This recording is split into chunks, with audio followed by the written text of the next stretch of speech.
हम पार्टनरशिप में फंडामेंटल्स में सीखेंगे कि जब एप्रोप्रिएशंस प्रॉफिट से ज्यादा होता है, यानी कि when appropriations are more than profit. इससे पहले आप सीख चुके हैं कि एप्रोप्रिएशन में क्या क्या आइटम आती है, फिर भी मैं एक बार रिमाइंड करा देती हूँ। इसमें आता है इंटरेस्ट ऑन कैपिटल, इसमें आती है पार्टनर की सैलरीज, और इसके अलावा आता है पार्टनर का कोई कमीशन या रेम्युनरेशन।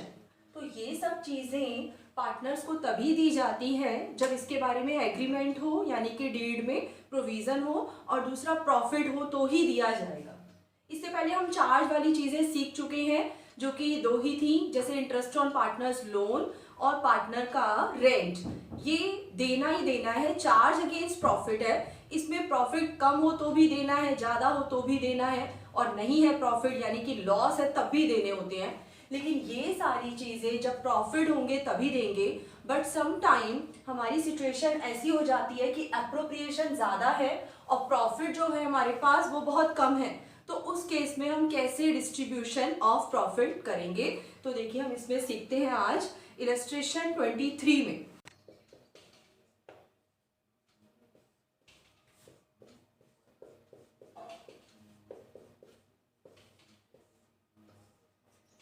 तो अब हम करते हैं इलस्ट्रेशन नंबर 23, जिसमें हमारे सामने ऐसी सिचुएशन आने वाली है कि प्रॉफिट है हमारे पास कम और एप्रोप्रिएशन वाली आइटम है ज़्यादा।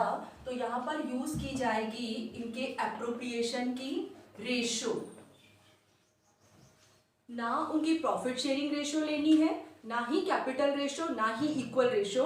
जो जो उनको अमाउंट डिस्ट्रीब्यूट करने हैं उसकी हम रेशो निकाल के उसमें इस बचे हुए प्रॉफिट को डिस्ट्रीब्यूट करेंगे। तो चलिए इस कॉन्सेप्ट को समझते हैं। इलस्ट्रेशन 23 में ए और बी पार्टनर्स है, रेशो है 2:1। ए जो है नॉन वर्किंग पार्टनर है, यानी काम नहीं करेगा, पर उसने पैसा बिजनेस में लगाया हुआ है।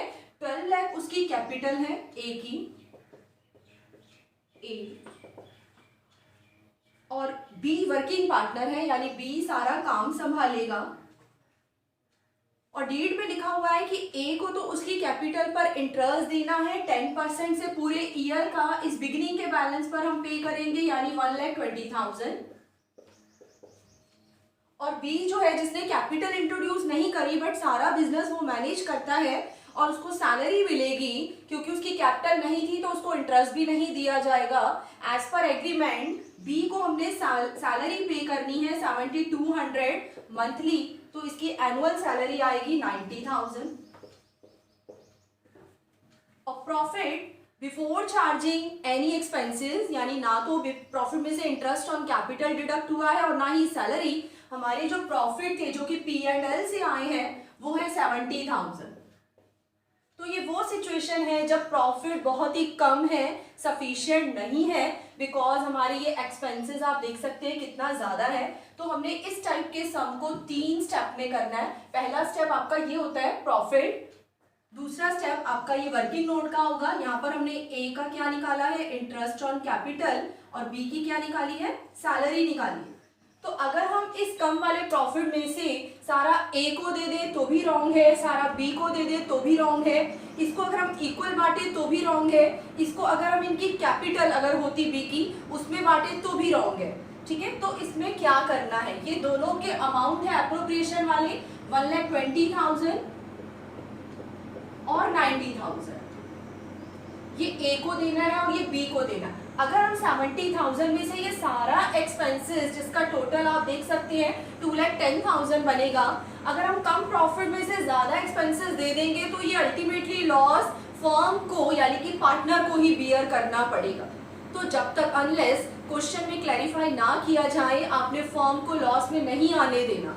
हम 70,000 में से 2,10,000 का एक्सपेंस नहीं कर सकते, बट 70 में से 70,000 का तो कर सकते हैं। तो हमने इतने ही प्रॉफिट को इतनी एक्सटेंड तक डिस्ट्रीब्यूट करना है ताकि नो प्रॉफिट नो लॉस वाली सिचुएशन आ जाए, क्योंकि पार्टनर को कुछ ना देने से कम देना बेटर है। तो हम ये अमाउंट ए को भी देंगे और बी को भी देंगे, इसको लिखेंगे डिविजिबल प्रॉफिट। ए को 1,20,000 नहीं दे सकते और बी को भी हम 90,000 नहीं दे सकते बिकॉज हमारे प्रॉफिट कम है, तो इसकी हम अमाउंट की रेशो निकालेंगे।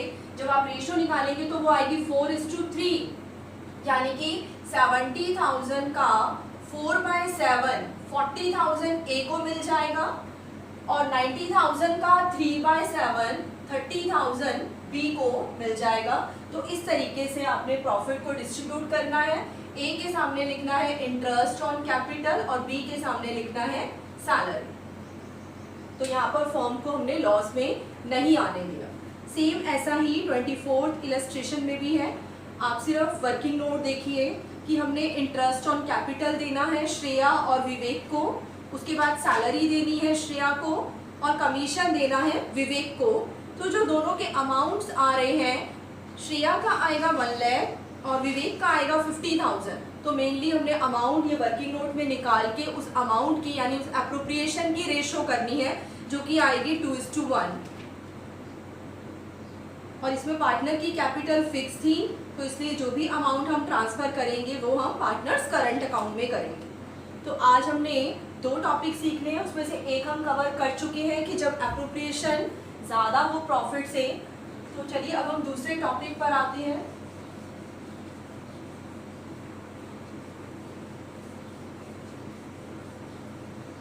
आज का हमारा दूसरा टॉपिक है interest on drawings. This is very very important topic और इसमें कई सारे मेथड्स अभी आएंगे कि पार्टनर अगर पर्सनल यूज के लिए मनी विड्रॉ कर लेता है बिजनेस में से आउट ऑफ प्रॉफिट, तो हम उसको ड्रॉइंग्स बोलते हैं। और ड्रॉइंग्स पे इंटरेस्ट तभी चार्ज करना है जब ऐसा डीड में प्रोविजन हो। इससे पहले हम एक रूल या एक मेथड इंटरेस्ट ऑन ड्रॉइंग का सीख चुके हैं कि अगर कुछ भी नहीं कहा जाए और पार्टनर्स ने ड्राइंग की है ड्यूरिंग द ईयर, कोई पीरियड स्पेसिफाई नहीं किया कि बिगनिंग है या एंड, तो हम on an average basis 6 months का इंटरेस्ट ऑन ड्राइंग्स चार्ज करते हैं। तो यहाँ पर एक अलग मेथड आज हम सीखने जा रहे हैं इंटरेस्ट ऑन ड्राइंग्स का। इसको हम प्रोडक्ट मेथड कहते हैं।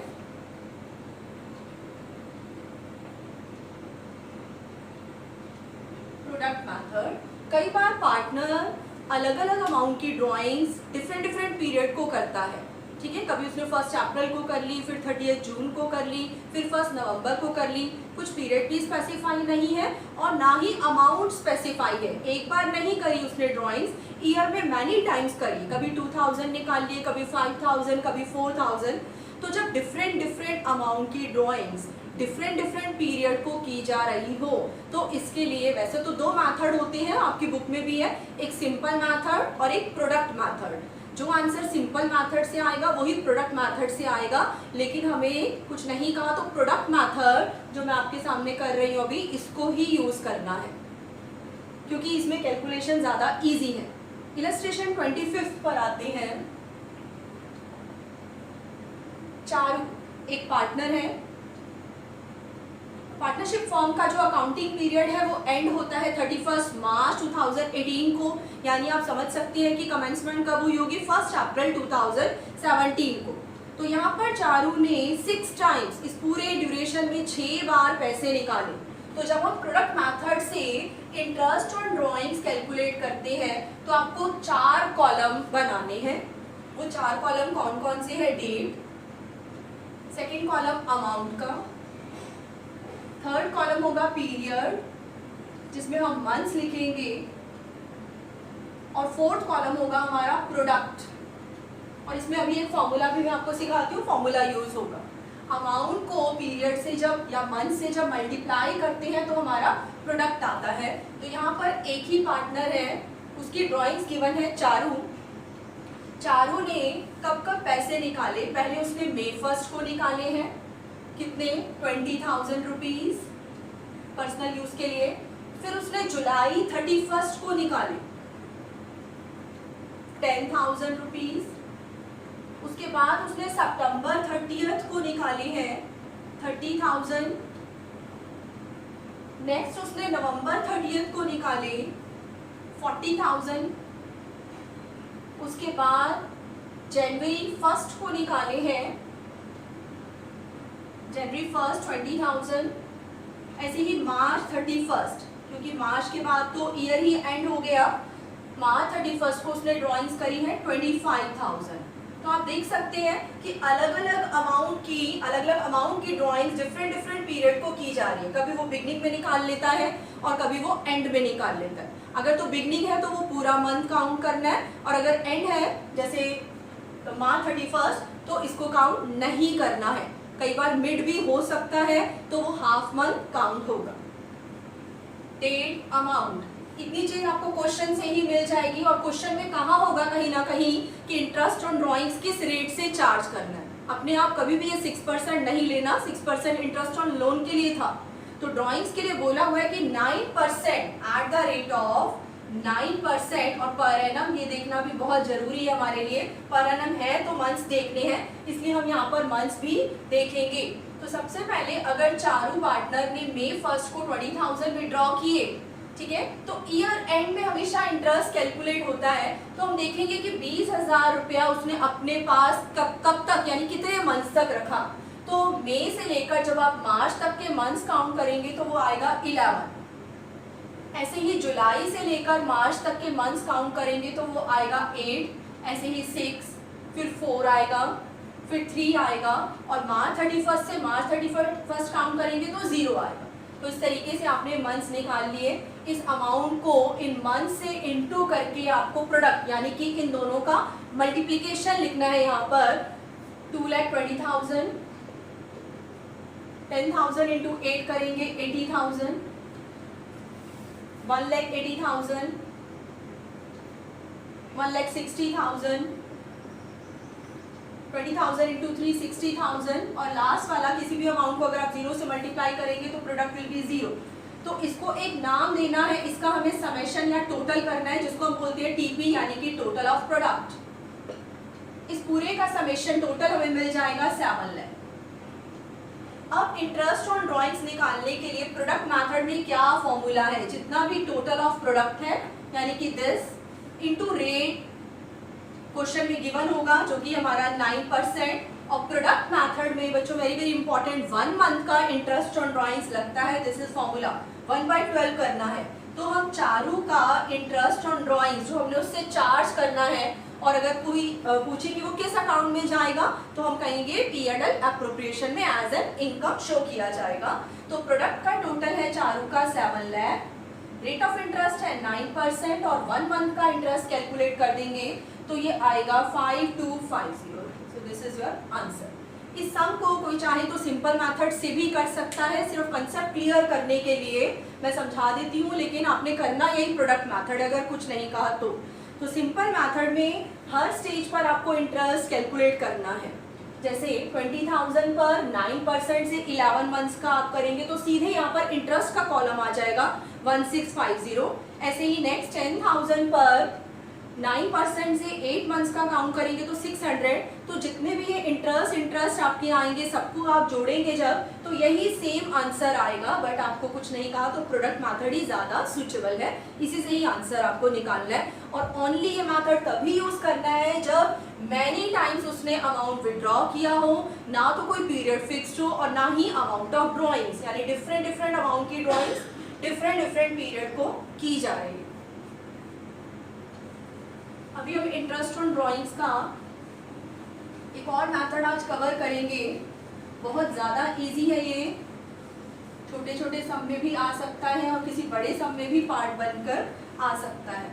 क्योंकि अभी हमने प्रोडक्ट मेथड में सीखा था जब अनइक्वल अमाउंट हो और जो टाइम गैप है वो भी अनइक्वल हो। लेकिन तब क्या होगा जब इक्वल हो, यानी कि कोई पार्टनर है सपोज ए, वो रेगुलरली एक जैसा ही अमाउंट निकालता है और हर महीने निकालता है। सपोज वो 1 जनवरी को निकालता है, फिर 1 फेब को, थ्रू आउट द ईयर वो निकालता है और सेम अमाउंट निकालता है सपोज 2000। तो उस केस में हमें क्या करना है, तो मैं आपके सामने एक टेबल बना रही हूँ, आप भी इसको फेयर कॉपी में नोट कर लेना और फिर मैं उसको समझाती हूँ कि वो टेबल किस तरीके से हमने करी है। तो यहाँ पर अगर कोई पार्टनर बिगिनिंग में अमाउंट निकालता है तो क्या, मिड में निकालता है तो क्या, और एंड में निकालता है तो क्या। हमारा जो अकाउंटिंग पीरियड है वो 1 ईयर भी हो सकता है कुछ नहीं कहा तो 12 मंथ्स अकाउंटिंग पीरियड होता है, अप्रैल टू मार्च आप कह सकते हैं या जनवरी टू दिसंबर। अकाउंटिंग पीरियड कुछ कुछ फर्म्स जो होती है वो 6 मंथ्स का भी अडॉप्ट करती हैं। सपोज किसी फर्म का अकाउंटिंग पीरियड 1 अप्रैल से स्टार्ट हुआ और उसके बाद अप्रैल मई जून जुलाई अगस्त सितंबर, यस 30 सितंबर को एंड हो गया। 6 महीने बाद ही वो अपनी फाइनेंशियल पोजीशन जानने के लिए ट्रेडिंग P&L बैलेंस शीट बना लेती है। तो 6 मंथ्स भी अकाउंटिंग पीरियड हो सकता है। इसी तरीके से अकाउंटिंग पीरियड 9 मंथ्स भी हो सकता है। सपोज कोई फर्म स्टार्ट होती है 1 अप्रैल से और हर 9 महीने बाद 9 मंथ्स बाद यानी कि वो 31 दिसंबर को अपने अकाउंट्स क्लोज कर देती है। तो अकाउंटिंग पीरियड ये हो सकता है, या फिर कोई पार्टनर क्वार्टरली अमाउंट भी विड्रॉ कर सकता है। तो इस केस में आपको ये टेबल याद रखनी है, 1-2 बार आप करेंगे तो आपको वैसे ही याद हो जाएगी। तो कितने कितने मंथ्स का इंटरेस्ट ऑन ड्रॉइंग्स लेना है। अगर बिगनिंग है तो यहाँ पर 7.5 मंथ्स है, मिड है तो यहाँ पर आएगा 6 मंथ्स, एंड है तो यहाँ पर आएगा 5.5 मंथ्स, सॉरी यहाँ पर 6 है। अगर अकाउंटिंग पीरियड 1 है तो बिगनिंग में 6.5 महीने, मिड है तो 6 मंथ्स, एंड है तो 5.5 मंथ्स। ऐसे ही अगर अकाउंटिंग पीरियड 6 मंथ्स है तो 3.5 मंथ्स, 3 मंथ्स और 2.5 मंथ्स होंगे। और अगर हमारा अकाउंटिंग पीरियड 9 मंथ्स है तो 5, 4.5 और 4 मंथ्स होंगे। ऐसे ही क्वार्टरली है तो हमारा अकाउंटिंग पीरियड जो मंथ्स चार्ज किए जाएंगे ये सारे मंथ्स हैं। मैं अभी समझा देती हूँ आपको कैसे आया। 7.5, 6 और 4.5 सबके आगे आप प्लीज ये मंथ्स लिख लीजिएगा, मंथ्स, ठीक है। तो मैं आपको इसके एक पिक भी सेंड कर रही हूँ, ठीक है। तो इसके लिए फॉर्मूला होता है एवरेज पीरियड निकालने का। एवरेज पीरियड निकालते कैसे है, इसके लिए फॉर्मूला है time left after first drawings. उसने पहली ड्रॉइंग ईयर में कब की थी, उसके बाद जितने भी मंथ्स बचे वो time left after first drawings होता है। इसमें ऐड करना है time left after last drawings, जो भी उसने आखिरी ड्रॉइंग की थी उसके बाद ईयर एंड तक का कितना मंथ्स बचते हैं अपॉन में करना है 2, ठीक है। तो इतना आपको कॉपी में नोट करना है। फॉर्मूला में रिपीट कर रही हूँ, time left after first drawings plus time left after last drawings upon 2। तो ये this is the formula for calculating average period. तो हम इसमें से किसी को भी चेक कर सकते हैं। तो यहाँ पर सारे सम तो पॉसिबल नहीं है, हम कुछ मेन ले लेते हैं। जैसे कि आप इलस्ट्रेशन 26 पर आए, इलस्ट्रेशन 26 मैं आपको यहाँ पर करके दिखाती हूँ एक पॉइंट। इलस्ट्रेशन 26 में ABC पार्टनर्स हैं, ठीक है। ए ने भी ड्राइंग्स की, ये छोटे छोटे सम सिर्फ इंटरेस्ट ऑन ड्राइंग्स और इसी टेबल पर ही बेस्ड है।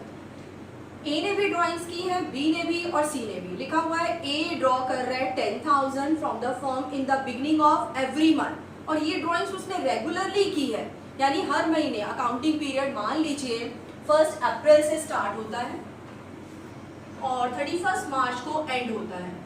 तो यानी बिना स्किप किए कोई भी मंथ ए ने हर महीने की स्टार्टिंग डेट को 10,000 रुपीज निकाले। 1 अप्रैल, 1 मई, 1 जुलाई, ऐसे करते करते उसने लास्ट आखिरी ड्राइंग्स कब करी होगी, 1 मार्च को की होगी। तो रेगुलरली उसने अमाउंट विड्रॉ किया है। तो यहाँ पर कोई पूछे कि ए ने टोटल कितने पैसे निकाले हैं, तो हम कहेंगे 10,000 इंटू 12, बिकॉज आपको इंटरेस्ट जो लगाना है वो मंथली ड्राइंग्स पर नहीं लगाना, एनुअल ड्राइंग्स पर लगाना है। तो जितना भी ईयर में मंथ्स हैं उससे मल्टीप्लाई कर लेना, यानी कि उसकी एनुअल ड्राइंग्स 1,20,000 मानी जाएगी। रेट क्वेश्चन में गिवन है 8% से इंटरेस्ट ऑन ड्राइंग्स चार्ज करना है। तो अगर ए जो है हर महीने के बिगिनिंग में पैसा निकालता है और कुछ भी नहीं कहा, ये नहीं बताया कि अकाउंटिंग पीरियड 1 ईयर है, 6 मंथ्स है, 9 मंथ्स है या क्वार्टरली, तो आपको मैंने बताया था कि 1 ईयर ही मानना है, यानी अप्रैल टू मार्च हम मानेंगे यहाँ पर। तो ए ने सबसे पहली ड्राइंग कब करी, 1 अप्रैल को की। तो 1 अप्रैल से लेकर कोई पूछे ईयर एंड 31 मार्च तक कितने मंथ्स बचे, 1 अप्रैल टू 31 मार्च, 12 मंथ्स। ऐसे ही ए ने लास्ट ड्राइंग कब की होगी, 1 अप्रैल, 1 मई, 1 जून, 1 जुलाई, ऐसे करते करते उसने आखिरी लास्ट ड्राइंग कब करी, 1 मार्च। तो 1 मार्च से ईयर एंड तक कितने मंथ्स बचे हैं, 1 मंथ। 2 पीरियड है ये, एक फर्स्ट ड्राइंग्स वाला और एक लास्ट ड्राइंग्स वाला, 2 पीरियड का एवरेज करना है, इसीलिए हमने इसको 2 से डिवाइड किया। तो 13/2 जब आप करेंगे तो यहाँ से ये आया है 6.5 मंथ्स। अगर छोटे छोटे समय आप डायरेक्टली अगर टेबल लर्न कर सकते हैं तो भी ठीक है, अदरवाइज आप इसको इस तरीके से फॉर्मूला लिख दें तो भी बहुत अच्छा है कि आपने यहाँ से 6.5 मंथ्स जो है पहले कैलकुलेट करने हैं। अब हम इंटरेस्ट ऑन ड्राइंग्स निकालेंगे। ए ने ये मंथली ड्राइंग्स की थी, इसको हमने ईयरली में कन्वर्ट कर लिया इंटू 12 करके। रेट ऑफ इंटरेस्ट है 8%, और क्योंकि ए ने बिगिनिंग में अमाउंट विड्रॉ किया है इसलिए हम उससे 6.5 मंथ्स का इंटरेस्ट ऑन ड्राइंग्स चार्ज करेंगे। तो आप ये देख सकते हैं कि जब 6.5 मंथ्स का आप इंटरेस्ट निकालेंगे तो वो आएगा हमारा 5200। तो इस तरीके से टेबल में हम किसी को भी हम चेक कर सकते हैं। ये फॉर्मूला बिल्कुल आपको ध्यान रखना है, तभी आपका ये मंथ जो है बिल्कुल एक्यूरेट आएगी। ऐसे ही इलस्ट्रेशन 27 पर आइए, इसमें हम बी केस कर लेते हैं। इलस्ट्रेशन 27 की बात कर रही हूँ मैं, और इसमें हम आते हैं बी केस पर। इसमें हमारे पार्टनर का नाम है मिस्टर नवदीप, और हमने उससे 10% इंटरेस्ट चार्ज करना है, ठीक है। और ईयर एंड कब होता है, 31 मार्च 18 को होता है। और बी ने विड्रॉ किए हैं 20,000 at the end of each quarter.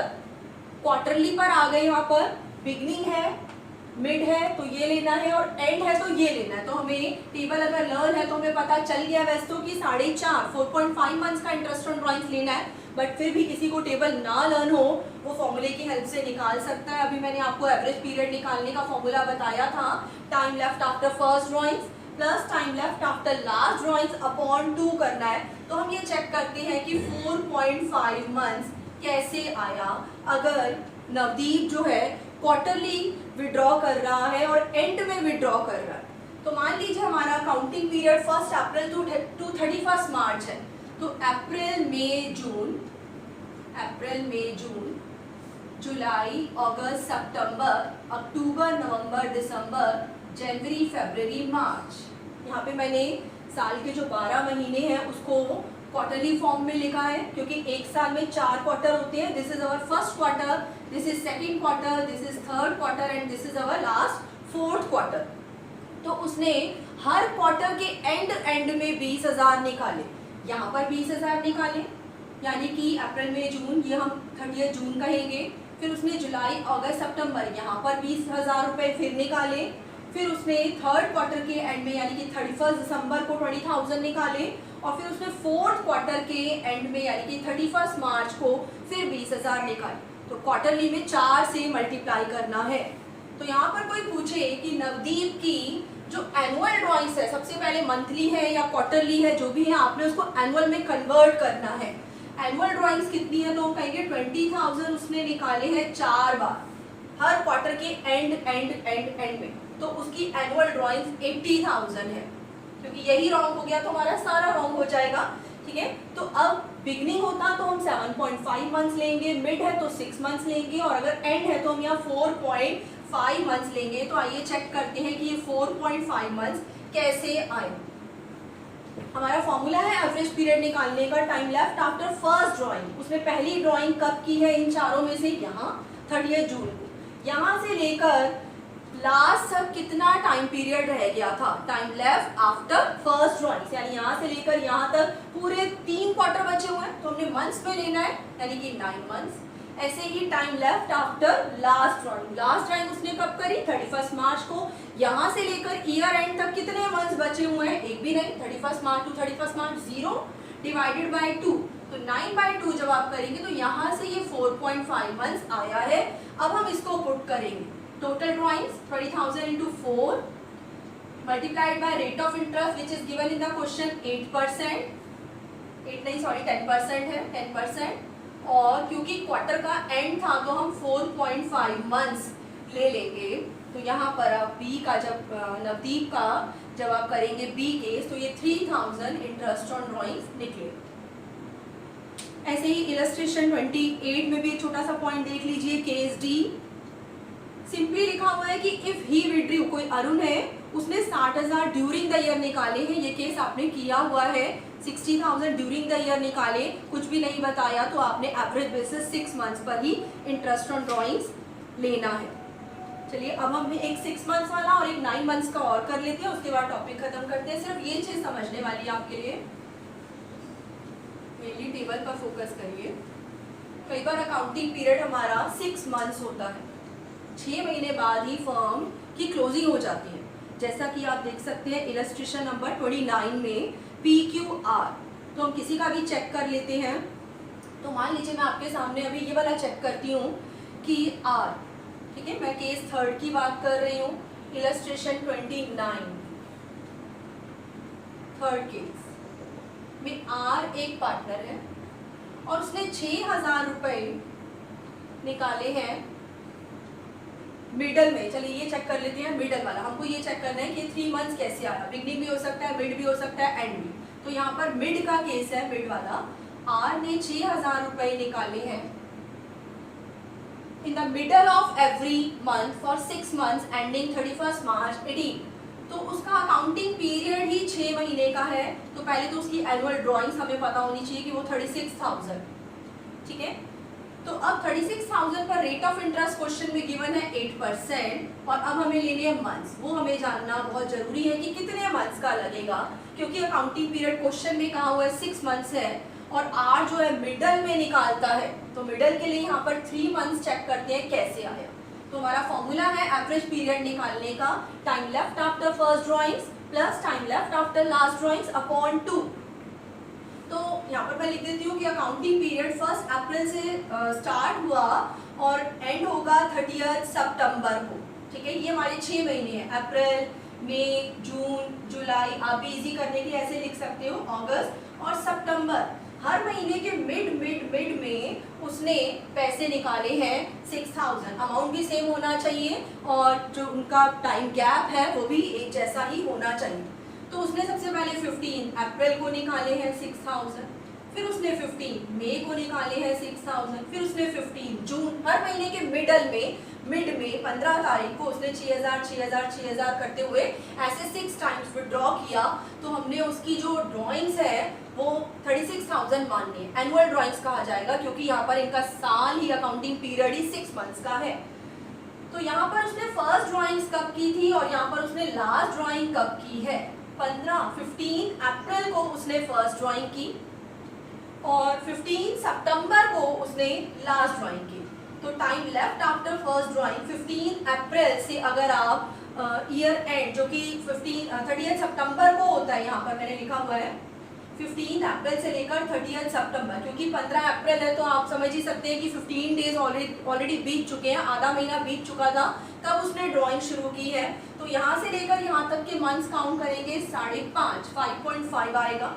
उसके बाद उसने लास्ट ड्राइंग कब करी, 15 सितंबर को करी, यहाँ से लेकर 30 सितंबर तक 15 दिन, यानी उसको आधा महीना लिखा जाएगा और डिवाइडेड बाय 2। तो 5.5 प्लस 0.5 यानी 6 मंथ्स डिवाइडेड बाय 2, तो यहाँ से ये 3 मंथ्स आया है। लास्ट केस अब हम एक 9 मंथ्स वाला और कर लेते हैं, ये वाला।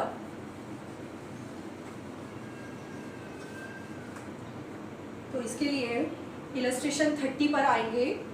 ABC पार्टनर है और इन्होंने बिजनेस ही अपना 1 जुलाई से स्टार्ट किया है और 31 मार्च को ईयर एंड हो जाता है।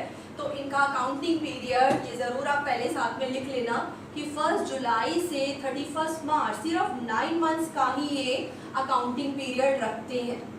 हर 9 महीने बाद इनकी क्लोजिंग हो जाती है, ठीक है। तो कोई पार्टनर बिगनिंग में भी विड्रॉ कर सकता है, मिड में भी विड्रॉ कर सकता है और एंड में भी विड्रॉ कर सकता है। तीनों ही केसेस वैसे तो क्वेश्चन में गिवन है, लेकिन चलिए हम फर्स्ट केस ले लेते हैं कि ए जो पार्टनर है, पार्टनर ए, उसने 8,000 रुपीज निकाले हैं, हर महीने निकाले और 9 मंथ्स तक वो रेगुलरली 8,000 हर मंथ के बिगनिंग में निकालता रहा। तो पहले ही उसको एनुअल ड्रॉइंग्स में कन्वर्ट कर लेना, 72,000 मानी जाएगी, क्योंकि इनका साल ही 9 मंथ्स का चलता है।